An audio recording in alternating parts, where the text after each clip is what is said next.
Morning, everyone who's just joined us. So we're still sort of just slightly early. Give everyone a few minutes to join properly. If you don't mind, if you would stay on mute and turn your camera off for now, that would be much appreciated. The chat function is there if you want to introduce yourself or ask any questions as we go on. But for now, if you could, panelists aside, please remain on mute. We will give everyone a few minutes just to see who else joins us before we get started.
Just one more minute. Just let a few stragglers hopefully arrive, and then we'll get going.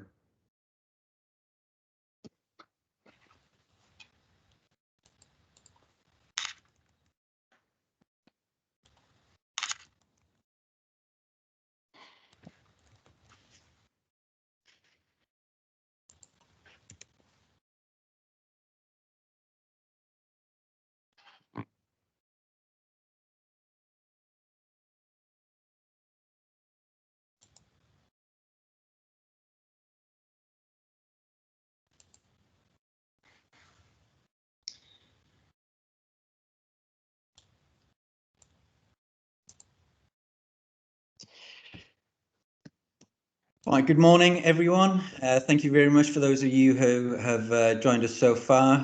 Hopefully a few more will join us shortly. So this morning we'll be talking about that topic that has dominated the headlines for a year at least now, and think of it in the context of the construction industry. What does it mean for the future of construction? My name is Ben Pritchard. I'm the EVP for Invent, and I'm really excited to be joined by Steve Sheldon and Laurie, who will introduce themselves in a second. Just in terms of housekeeping, so if you wouldn't mind, please, if you could stay on mute and the camera off just while the panel discussion is ongoing. Any questions, though, however, please do use the chat function within Teams, and we'll sort of either capture them as we go or try and sort of go through them at the end of the panel. The most important thing to get started is to introduce the panel. So if I go from my left as I see it, Laurie, if you wouldn't mind introducing yourself first. Sure. Good morning, everyone. My name's Lori Rowlandson. I'm the Senior Vice President of Strategy and Innovation for BGIS. Sheldon?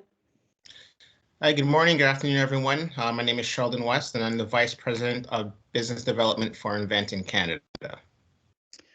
Steve?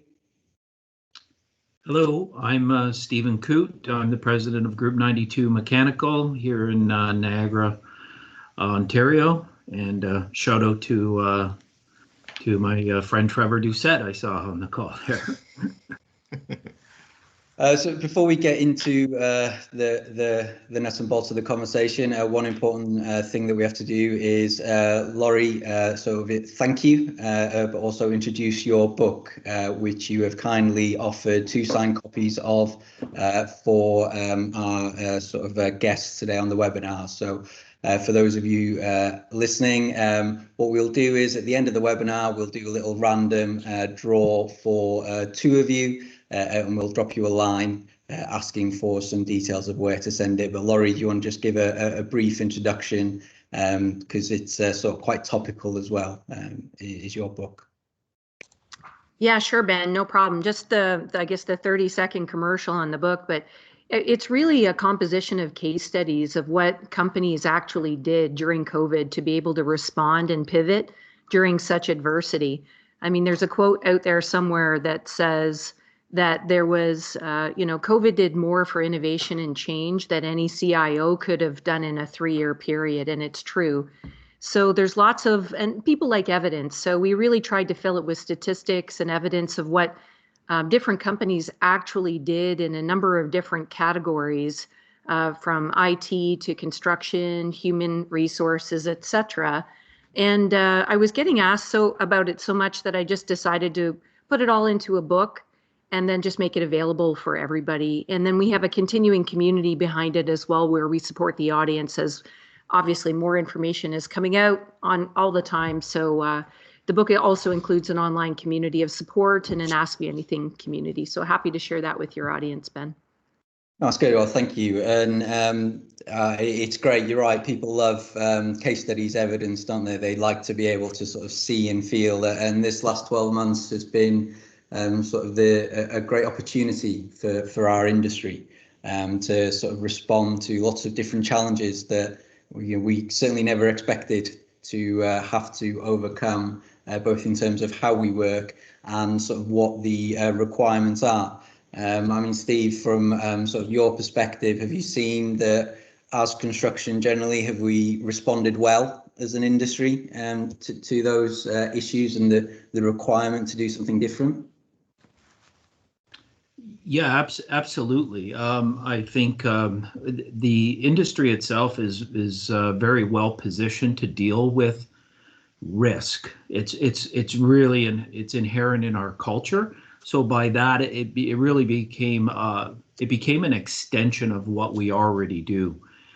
So I think in general terms, and at least the sites we were involved with, some of the protocols changed and some of the processes. But generally, like I said, I think we were well positioned to manage it in the first place. It wasn't anything new. It was just it was another policy with some additional changes. But generally, construction, it's a culture of safety. It's first and foremost of the first thing we do every day. So by that, yeah, we managed it very well as a group. And do you think some of the protocols that are now sort of happening on site, are they here to stay? Have we sort of adapted them into what we do day to day well enough that actually it has created a better environment for the guys on site? Yeah, I mean, I think the general change and the attention we're paying to it in general terms are good practice. Do I think it's here to stay? As long as COVID's here to stay, I think this will continue. Even when we saw numbers dropping, our company kept our same policies in place. So that's kind of an indication. Some of this is just, like I said, good practice. There's general improvements, to how we do things, through COVID. But as far as I'm concerned, as long as it's here, I don't see too much of a change with respect to hygiene and looking at those aspects of the site. And Sheldon, from your perspective, for us now at Invent and your previous company, you're sort of in the front end, talking about things that might not yet have been built. How did that sort of pre-construction, that sort of sales and marketing sort of change last year for you where you were involved? Yeah, I think with the adoption of with the Zoom calls and webinars, a lot of that people had to, I guess, focus on the technology side of selling and not really forget about the face-to-face, but learning how to interact and sell virtually. That's been a big change I've seen over the last 12 months or so. Learning how to capture that sale, extend that relationship building to a client virtually is a little bit hard to do. And I think as the months go on, we're learning better ways of doing that and better ways to engage the clients virtually. Yeah, I mean, from sort of my experience, sort of in the UK, Canada, and a few other countries around the world, construction is very much a face-to-face culture. People have always, preferred doing things in that very much sort of face-to-face arena. And Canada being such a sort of a vast country, that's not always sort of easy. I mean, sort of open question to any of you really. Do you think that sort of the adoption of virtual meetings will help improve how the industry collaborates, how it talks, how it designs, or do you think we will go back to that sort of, want to do things face to face? Yeah, I think I'll take this on first. I think it'll be a mix of both. I think you'll see a lot more virtual meetings just because you can reach customers from coast to coast in Canada instead of having to pay for that travel cost, that hotel, those meetings. I think it'll be a good mix of both. I don't think we'll go back fully to face-to-face interactions as a sales side of it. So I think you'll see companies more open to having their sales reps doing virtual calls rather than having face-to-face, and it saves them money at the end of the day. Steve? Yeah, sorry, yeah, I didn't want to interrupt. Yeah, I've been in enough meetings to know that a good part of them are a waste of time. And it's not just that waste of time, it's the waste of time getting to the meetings and leaving the meeting. So that said, and I think when we get there are aspects of face-to-face that certainly I'm sure we all miss, and there's a dynamic to that. But I think it's how we're going to look at them. I think we're going to, before we'd sort of, I'm going to jump on a plane and fly to Edmonton for a meeting. And I think now we're going to sort of look at that and say, hey, how am I spending the time? Could this meeting be done through Zoom? Certainly, at least on for us, I mean, I've sat at enough job site meetings and just counted the dollars around the table. And that's something for the most part that can be handled easily with Zoom. And of course, there's times to have that face to face. So I certainly hope that it gets cut down. I think it's just a smarter use of our time. So, yeah. And I mean, Laurie, how do you think the change in how we use technology will change our requirements for building? How does that impact the strategy for real estate owners and sort of homes, schools, everything? Well, I'm seeing a lot of interest in changing some of the standards in new builds and in even just some of the retrofits, and specifically around features related to wellness and well-being. So IWBI and some of those building standards that include features that help make the building healthier. There's a lot of indices, and different associations are really ingraining that in the way that they work going forward. In the past, a lot of our occupants they would never ask you about anything behind the paint, right? But now I get questions about HVAC standards and filters and HVAC maintenance all the time. And and it's even part of the communication strategy with the occupants of the building. They're asking for that information so that they can give their tenants and their occupants more comfort about the standards and the health of the building, as well as the design features, but the mechanical operations of the building. And, monitoring for Legionella, for standing water, for buildings that haven't been operating for a while, making sure the buildings flush properly, making sure the air quality, asking lots of questions. So we have to be equipped to be able to address that as, I think, part of the future for sure. I mean, Steve, a lot of that is sort of your sort of bread and butter, as it were, mechanical systems and the likes. Do you think that the industry on the whole understands what mechanical systems could and couldn't do to support new structures and refurbishing existing structures to achieve the fresh air standards that we're talking about and require? Yeah, well, when I hear Laurie saying that, I get tingly, because finally the mechanical guy, somebody cares about us. There's a lot of GCs on the call that are gonna start buying me a drink next time I see them. So, but no, they absolutely, the I think exactly what Laurie is saying. The concern towards air, quality of air. And like you said, most of the time we are behind the wall and nobody thinks about it. And we understand the importance of it. We're the engine that drives the building, right? So, and I think that this is really, we're already seeing this right now in the concerns or some of the design build projects that we're putting together or we're developing through the pandemic. And yeah, we're first and foremost, like, what about the systems? And I think Laurie said it best. It's the building health, and that's an equal, that's paramount. So.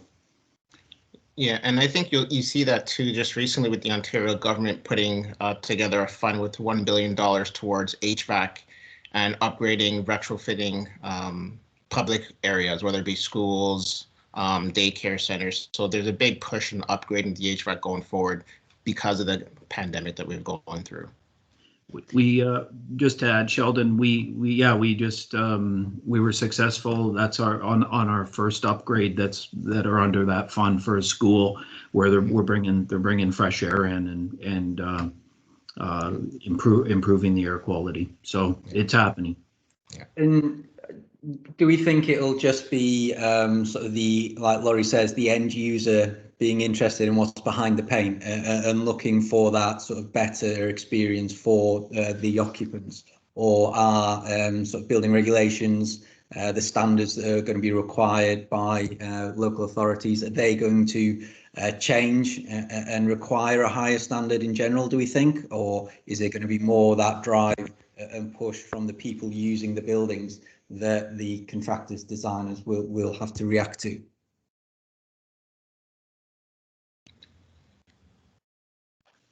I'll start, Ben. What we see on our end, I mean, new buildings that the standards have already changed, like fresh air requirements are already there, and then also driving, because it's one thing when you introduce fresh air that you have to, there's an efficiency side of that as well. So we have to make it efficient and bring in fresh air. So in a lot of new buildings that we're already seeing that. But I certainly think when even speaking maybe a bit out of my realm, but I think when people start looking at even investment in these buildings, not just the user, but I mean, buildings are traded in not commodities, but in RITs, that I think they're exactly back to what Laurie said, it's a report card on a building health that are so. So I think some of those standards are there. We may see, perhaps you might see changes where certain buildings would need, upgrades, particularly around sort of medical and dental facilities. There are new requirements that came in under SMACBA, which is like the sheet metal air conditioning, sort of guidelines. But perhaps, they may, I'm not sure if they require retrofitting these type of buildings if they're used for that type of occupancy. So as the driver for a lot of this in some ways is to make the end user feel safe in their environment. How do you create a space, whether that be the office, the school, the university, or the shopping mall, whatever it is. It's about we want to encourage people as best and as sensible as possible to go back to their space.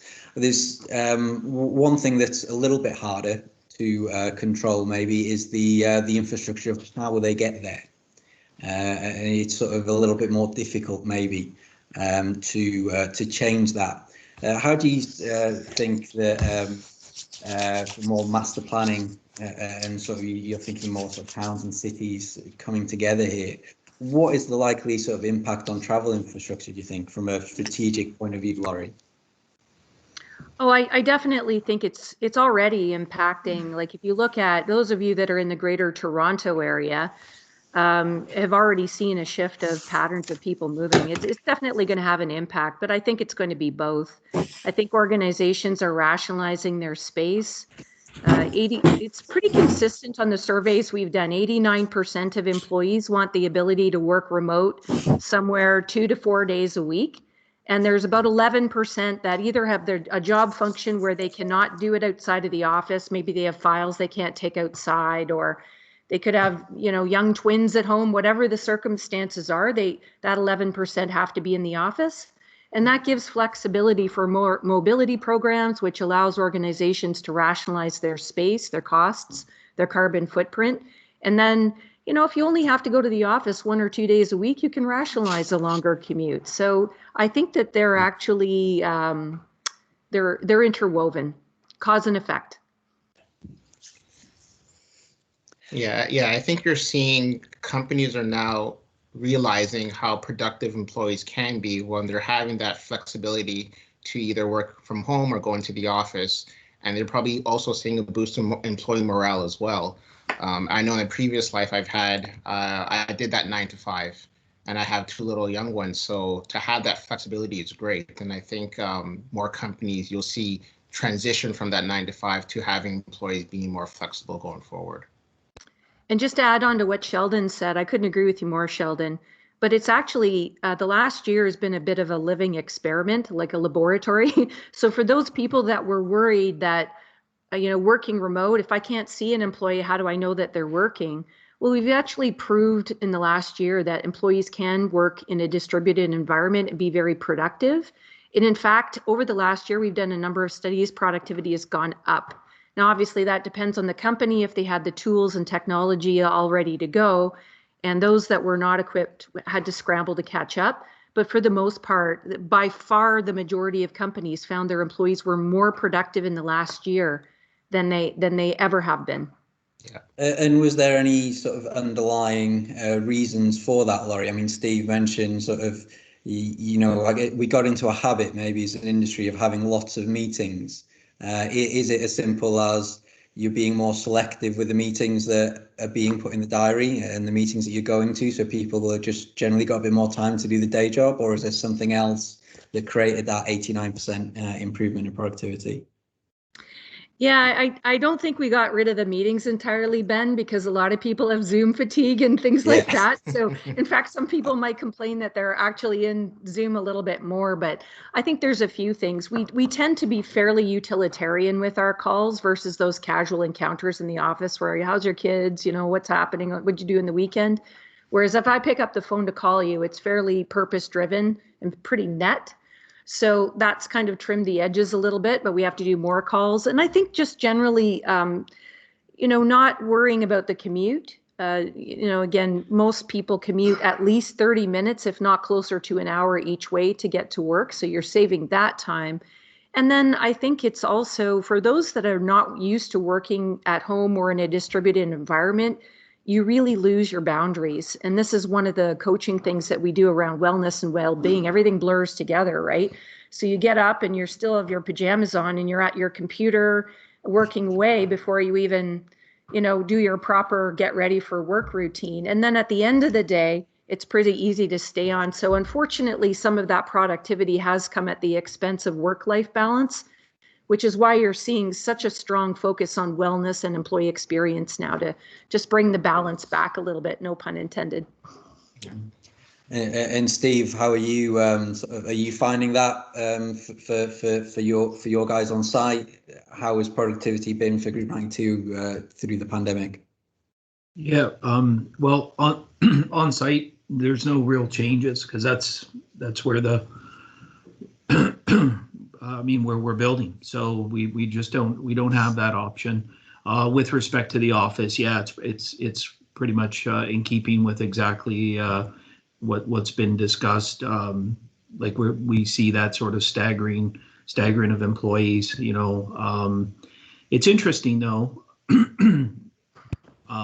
As a company, it got to one point where I probably could have auctioned off office chairs because they wanted to get back into work for at least a couple days, and they were like, I had to kind of like, as we were coming back in, stagger them because there are aspects I think that really benefit, and I agree with the other panelists in the sense that seeing sort of that couple days a week at home, where you can leverage that into a family commitment that's right at 5:30 or that soccer practice, certainly working at home. But I still think there's an aspect of employees wanting to work in an office and be socialized like that. And also for me, I couldn't work at home, and my wife's glad I can't work at home, but I'm a creature of habit. So I was in at the office just because it's a different frame of mind for me. So, but definitely moving forward, yeah, we see the same things.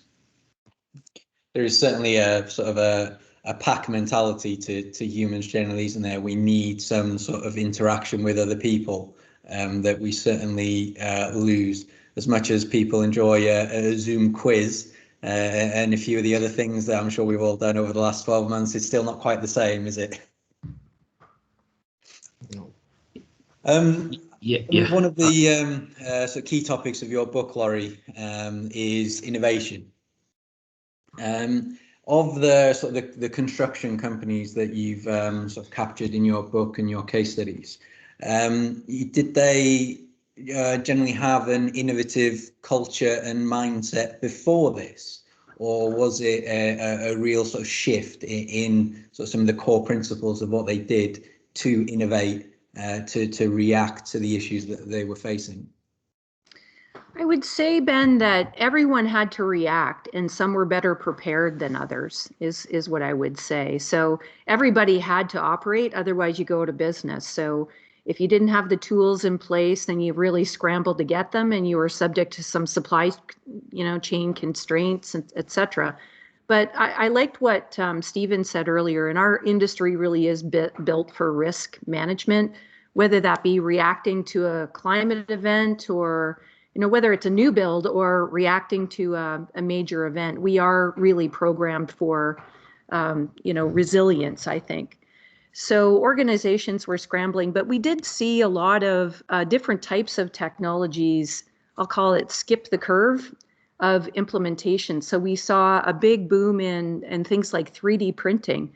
One of the things I'm really anxious to do once I can get on an airplane again, it has almost been a year, which is amazing. I'd really love to go and see the hospitals that were built in Wuhan in days instead of years. They 3D printed hospitals like in a pop-up way. And I'd love to go and see that and just sort of kick the tires and just see what they did. But there was 3D printing of a number of things that were constrained in supply chain, which I'm interested in. And then a lot of virtual technologies, obviously workplace technologies, and then also just some things on site, I think, in the actual construction build, just better use of technology to be able to support, and avoid the movement. We couldn't fly on planes to get to certain places, so we had to come up with other options. So things like video and cameras and other technologies to be able to make that part of the process smoother as a surrogate were things we saw pop up pretty quickly. I mean, it'd be certainly interesting to look behind the paint of that hospital in Wuhan to see really sort of, how workable it is. But yeah, 3D printing is sort of quite an exciting technology. And Sheldon, you spent a lot of time in the sort of building materials and building products part of the industry, sort of a part of the industry that is maybe better historically than others in creating new products, in innovating and things like that. And that, same as every other part of the industry, would have had to change and adapt quite quickly last year. Yeah, and I think with material building to manufacturers, there've always been innovation on their side. And I think over the last 5-10 years, and even more so with COVID, you'll see an increase in prefabrication being done in the industry, where everything's being built in-house, sent to the job site, and there's just assembled. You'll see an increase in that, and also technology being integrated with prefabrication. You'll see that with the building, I believe, in Vancouver, there's a Starbucks building, which is pre-fabricated, and as well as the carbon was taken out of the concrete. So it was zero carbon as well. So you'll see things like that a lot more. I think COVID accelerated that. And to Laurie's point with technology, I think you'll see also aerial drones on job sites and cameras, which can be integrated with BIM platforms, and then having everything 3D modeled on a system. So you'll see a lot of that going forward over the next 12 months, 24 months, then I guess beyond.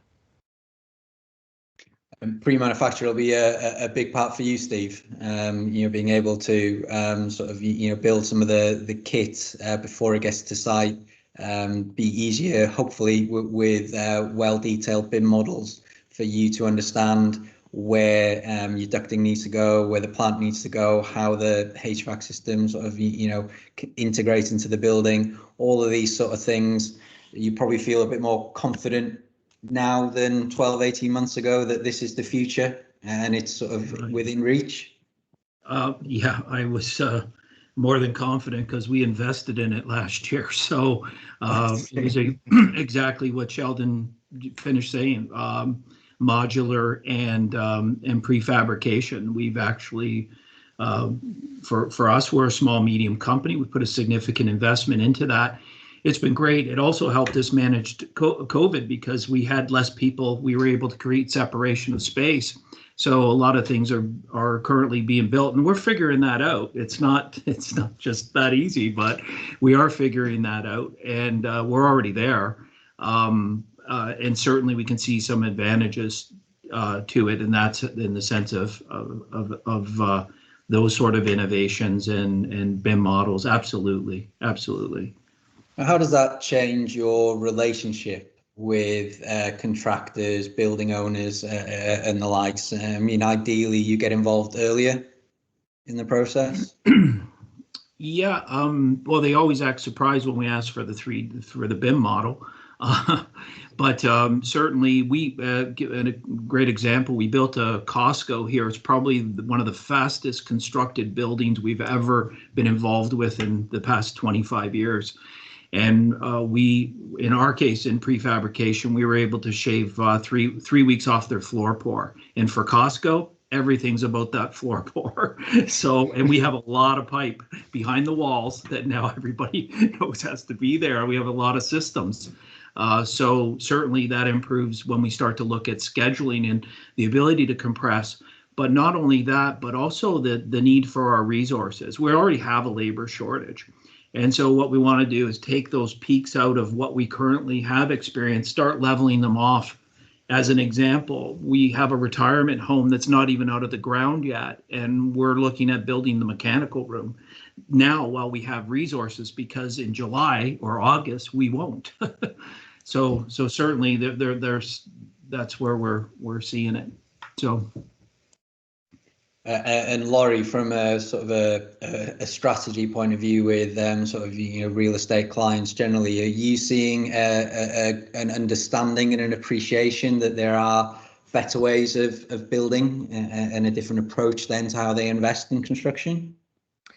Yes, definitely. We're seeing a lot more interest in ingraining well features, like things that really support the well building standard that they recommend, and making employees healthier.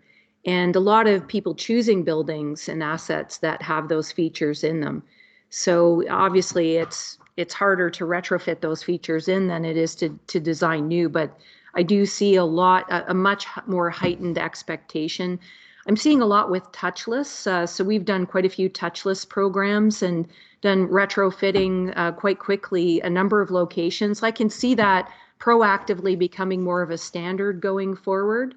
And then just other things like making sure that this is maybe a little bit less construction, but still part of getting the building live, is the networking capabilities of the building, making sure, so something aligned with wired score, making sure that the building is scalable from a technology and networking infrastructure to be able to support IoT devices. And then the last thing is around building design, which part of that is the hard infrastructure, but the soft infrastructure that allows for mobility programs and allowing a much more transient hybrid style of working in the office and using the office very differently. I don't think in the future, a lot of the office, again, I'm speaking traditional office buildings here, right? I think that very few people in the future will use the office for heads down work, like private focus work. Some will, but generally, I think people will do that somewhere else, where they'll go to the office to ideate and create and celebrate and innovate and do. And so the design of meeting rooms and the infrastructure inside the building and some of the design features, I think, just adds that fourth layer on all of those features for a building, I think, going forward. I think one of the biggest issues, sort of traditional offices, the cubicles, and they'll have big open spaces. Acoustics are going to be a nightmare, and I don't think we particularly know how bad it'll be until we all get there and sort of try and talk over each other, doing sort of 10 Zoom meetings a day. So it'll be interesting, like you say, how the use changes. When we talk about a connected building, a smart building, a contactless building. So I was talking to an architect last week who were looking at integrating a system where if you're a guest in the building, you get sent a QR code, and that's all you need to get through security. You go to a lift, you show it to the lift, and it sends you to whatever floor you're supposed to have. So it sort of gets rid of the requirement for reception, talking to people. But what that does is it creates data points of where you've been, when, and all these things. And it's sort of interesting. In many ways, this can help, can help create better spaces for people as you understand how people use the space. If there is another outbreak, God forbid, you can help sort of track who was where, when, and why. But as we've seen with Sidewalks Labs, not just in Toronto, but in Portland this week as well, people are very nervous about how personal data is collected and used. How do we sort of strike a balance between using data for good against sort of, collecting data that you essentially don't know what you're going to do with? Well, this is a hot topic for me, and this could be a whole other topic, Ben, but I think we have to go back and really look at what is private information. I mean, if just driving to work we're filmed 50 times, Google knows how fast we're driving, if we deserve a speeding ticket because of maps, there's so much information out there about how we work and where we work, just even by our phones and our company phones. I think we need to revisit what is private information. So the first time I hear about, any suspicion about what is our company using the data for, I really look at the change management and culture of the company, and you really need to explain what you're using the data for, and explain that you're using it for good and not for evil, and really help them understand that you're not, when we track occupancy, for example, we don't scan faces, we don't track people, so we can't even tell it an individual. We have people counters. There's different ways that you can neutralize it, but a big part of it is the communication strategy so that people understand the purpose of information. And there's more information that you would opt into in Google that you could ever get in a workplace that is considered to be much more private. So I think we got to get past sort of the myth busting around what is private data and really help people understand that the data is used for altruistic purposes. Steve, Sheldon, you were both nodding at various points there. Is there anything else you'd like to sort of add or expand upon, or just general agreement? No, I agree. It's there's more information on my phone than anything. So Google and Apple already have all my information. So they know how many shoes I buy. Like they send you advertising. They know where you are located. They send you a map of what cities you visited. So there's a lot of information out there that's much bigger than the intelligence that you would get from inside the office to be more productive. Yeah. So I mean, Steve, from a sort of a mechanical point of view, how much fresh air your plant is providing, when it might sort of purge, when it picks up, slows down, all those type of things. When you first design them, they'll be based around sort of assumptions on occupancy rate, or on sort of when peak times will be and things like that. Having more real-time data available in a building will help make it healthier, won't it? Yeah, absolutely. It's crucial because their current occupancies are fairly general. The mechanical systems behind it are very capable with those data inputs to start, because it also speaks to efficiency, right? So when we have data, like, we're trying to be efficient at what we're doing. Well, even some of the control systems now are machine learning. So they're adjusting very slight, and we're tweaking it. I always say, like, at one point, mechanical systems were the equivalent of, a 1974 muscle car. It was just a lot of engine and a lot of gas and nothing else. And now they're refined sports car engines and race car engines, where we're refining and pulling efficiency out. Well, part of that is that input piece. So those data points, like occupancy data points, are crucial. And we have the systems that are capable of refining that down. So if there's 2 people in the office, we don't need the same air changes. Absolutely. So, and I'm a data fiend. I like collecting it, and I love what it can do. Not from a diabolical sense, but I think there's so much information that could be used to make us more efficient, and certainly improve how our systems are operating and contributing to waste in our environment. So, no, I agree. I think as an industry generally, I feel that construction is data rich and knowledge poor. So we are very good at measuring. We're not so good at doing anything with that. We measure so many things, but not necessarily sort of try and put that into context or try and learn from it on a systemic basis that really lets you sort of drive improvements forward. But hopefully, people are certainly embracing the technologies that allow you to do that a lot more now, moving forward. And I guess, again, Laurie, from an FM perspective, for you guys, there must be a real sort of driver now in better understanding how to maximize the opportunity for your real estate with real-time data rather than assumptions. Yeah, we have a remote command center that plugs into buildings, that helps us understand energy consumption and patterns, that helps us right size it, put the right temperature based on the occupants, based on the temperature outside and the weather, based on off-peak, costs and things like that. And it's a composition of a number of those things to really operate the energy costs of a building, which is one of the top operating expenses. So we have a team of ninjas that is fascinated. So most of the people in our company are engineers, but from a maintenance side.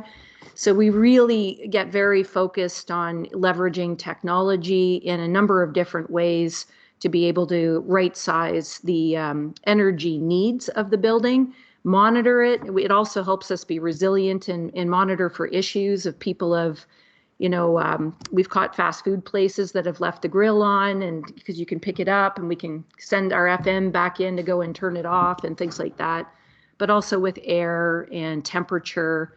So it all works in a system to operate at the maximum efficiency. So we're very plugged into the Internet of Things and different sensors that automate the buildings from an operating perspective. So if we sort of look back at the sort of the last 12 months or so, is there one piece of innovation, a change in use of infrastructure, buildings, something that has changed your day to day that sticks out for you, that you really hope sort of sticks when sort of we get out of all of the lockdowns and the issues we currently in? What is it that has happened in the last 12 months that you really hope the industry continues to do? I see, Steve, you unmuted yourself quite quickly there, so I assume you want to go first. I'm a top contestant on a game show. Click on the button. No, I guess first of all, I think we need to look at the definition of innovation, because oftentimes we think of it as a gizmo or something, and really we look at the definition as an action or a process of innovating. It's a new method, idea, or product. So as in technological innovations are designed to save energy. So with that said, I think we look at innovation differently versus looking at something new. And so I think as a industry, we're innovative in the sense because we've had to analyze our behaviors and our methods and prioritize and look for different options to accomplish the same things we were already doing, except now we're far more efficient. So I think that for me, I certainly hope that we continue with that. So back to my first, sort of comment on meetings, that we look at the meeting and go, okay, do we need to be in person for this? I mean, this all speaks to, like I said, the same 20 people jumping in their gas car and burning carbon and all of these type of things. So hopefully what we've learned in sort of looking at it, because we didn't have a choice on those meetings, but we'll come to a point we will.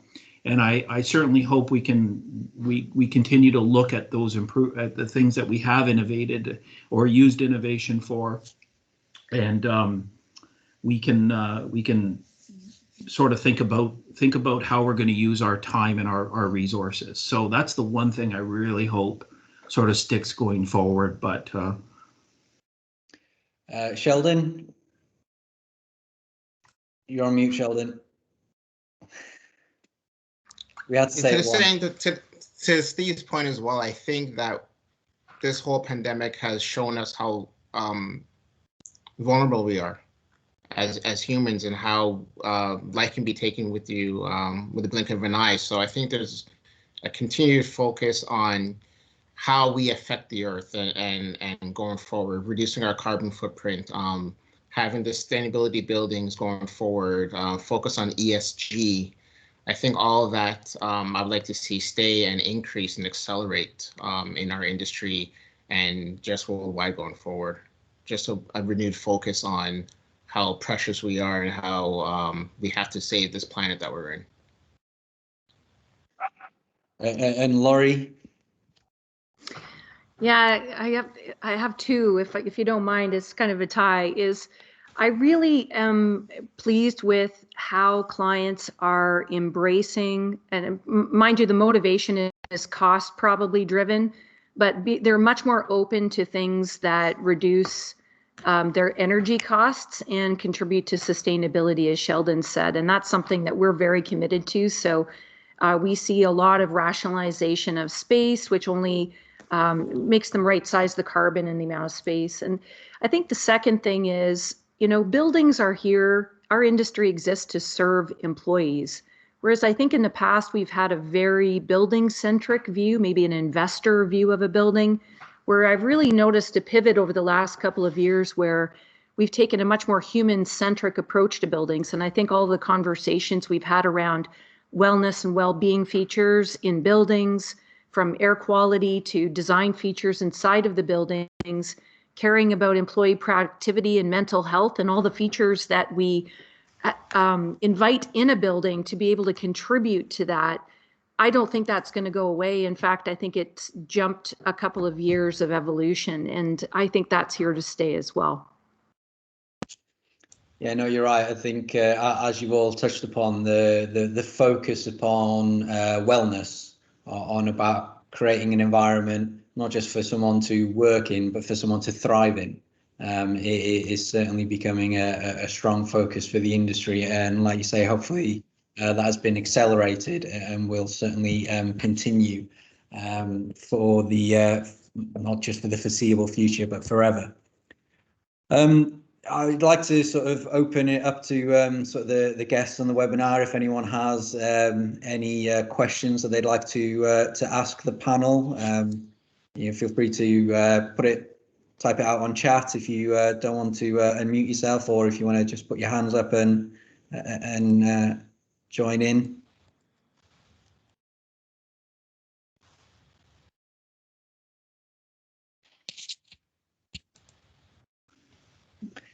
Ben, if it's okay, I have a question for Lori, if I can start it while maybe these are coming in. Lori, one of the things we see in some cases, you see a bit of disconnect sometimes within the same owner group, let's pick institution, where you have somebody responsible for the capital side of the investment, and then the operators, and there's definitely a pull. We see it in design build, where we put a proposal together, and certainly we can make a building a lot cheaper, but it's not going to be efficient in the long run. And so you even though they're within the same building group, do you see more collaboration between those groups now, where I guess the voices are being heard? Because it's one thing, like you said, we're turning over this building, and then I'm going to get yelled at because I can't run it efficiently because of the heating system or something else. So that's kind of do you see that mirroring? I love this question, Stephen, and I would say I hope so. I don't quite see it there as much as we'd hope. And that old debate about engineers versus architects versus the people that operate, and it's like they almost are from different worlds, right? And I don't see enough progress there yet, Stephen, but I'm optimistic that with some of the changes in some of the commercial models, we're seeing more IPD on different levels that is starting to encourage that discussion. I think you're going to see a lot more tenants vote with their feet and their choices about which buildings have which features, which is going to kind of wag the dog a little bit about what features building owners want to invest in up front as well as maintain. But the answer is not yet, Stephen, just in my dreams. But do you think that that focus on wellness, on creating a space that people feel safe in, will only help accelerate it? Absolutely, yes. And so we are starting to see more interest, but it's certainly not mature yet. I think that will be a big catalyst towards that a new level of collaboration. And I think technology will drive that too, Stephen, because no one company will own all the data, since you're the data guy, right? I think the future belongs to those of us that can integrate, and that involves some level of collaboration with other parties, either with APIs or intentionally setting up those data paths. And I think a lot of the occupants or the investors are going to start to have an expectation around what certain features are in a building and what data the building can produce to be efficient. And that's really going to create a different level of standard, I'll call it, in how people choose which buildings to lease, which ones to stay in, and which ones to build. So we've had a question come in from one of the guests. So construction is a great way to boost the economy in the short term. It can sort of give a good injection of capital into the economy. If the sort of the government sort of pursue this as a way forward, is there any particular sector that do you think is more likely to be given that boost, to be given a focus on by the Canadian government? I'll go first since I was clicking fast on the button. Just to recap for others on the call, construction represents 7% of the GDP. So it is a very important piece of obviously steady input into the economy. What do I see from our perspective? I see it in the mechanical systems. I think that's where we're going to see the money going, and also, like, probably to Lori's point, these sort of, looking at the wellness of the buildings and improvements along those lines. That's where I think we're gonna see investment. We are seeing it now. So, I mean, Sheldon, you mentioned earlier there's already a fund being made available in Ontario, was it? Yeah, for the HVAC, just more for retrofitting and then future developments with the air system. But I also see that investment going towards technology, like a wave-to-touch technology, access controls in buildings. So it will eliminate the need to touch to open doors. There's a company in, I believe, Markham that developed a sensor on the elevator. So you just kind of hover over the number you want, and it will decompress and press that button for you. So you'll see things like that being invested into mechanical, yes, and also, I believe, in touchless solutions and access controls in buildings. And my vote is on infrastructure and smart cities, more smart city features. Those are the two I can see the government doubling down on. So do you think Sidewalk Labs will make a reappearance then, or is that just I hope so. I was so disappointed by that. Again, to your earlier question and comment, I think it was a change management thing. And I think that if you do it change management too late, the genie's already out of the bottle and you can't put it back in. So people had already formed their first impressions, and it was hard to change their minds, and they had paradigms around how it would work.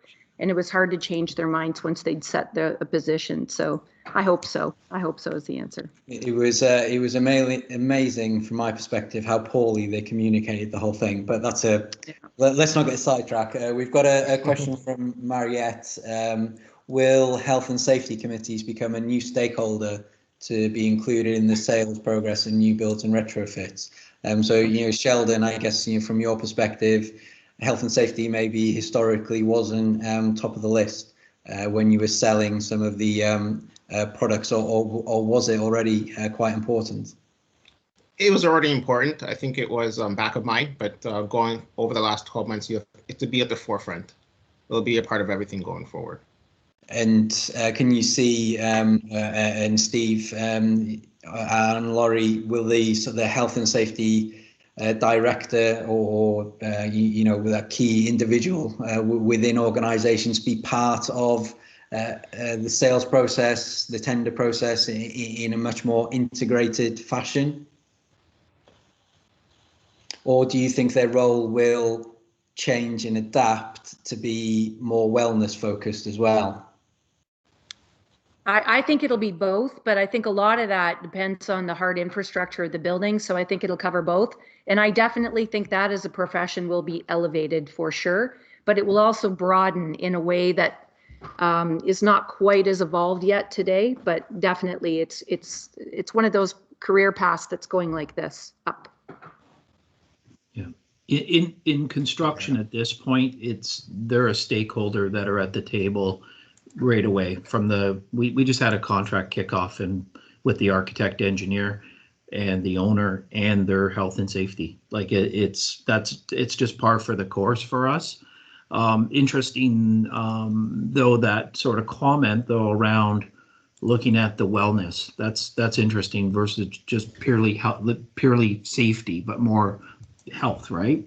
So that certainly would be something of where we could where you could see some movement in construction, but like I said, general health and safety, it's just they're already at the table and an important part of what we're doing. Good. Well, our hour is pretty much coming to an end, and I'm conscious that everyone, time is precious for everyone, and for those of you in the sort of the Toronto area, it's lunchtime. So I don't want to be eating into, what's a poor pun, an unintentional pun, eating into your lunch hour. So I would just like to take this opportunity to thank our three panelists. It's been a fantastic debate and conversation. I've thoroughly enjoyed it. I hope everyone listening has. We've recorded the session and we will send it out to all of you if you'd like to share it with anyone. And I'm sure we'll be making it available through social media and things like that as well. Laurie has stated there, if you'd like to follow her on LinkedIn and ask any direct questions, we'll be sure to send more details on our panelists as well when we send out the information. And we will be in touch shortly with 2 of you to get details on how to get you Laurie's what sounds like a fantastic book. So thank you very much and enjoy the rest of your day. Yeah, thank you, everyone. Thanks, everyone. Thanks.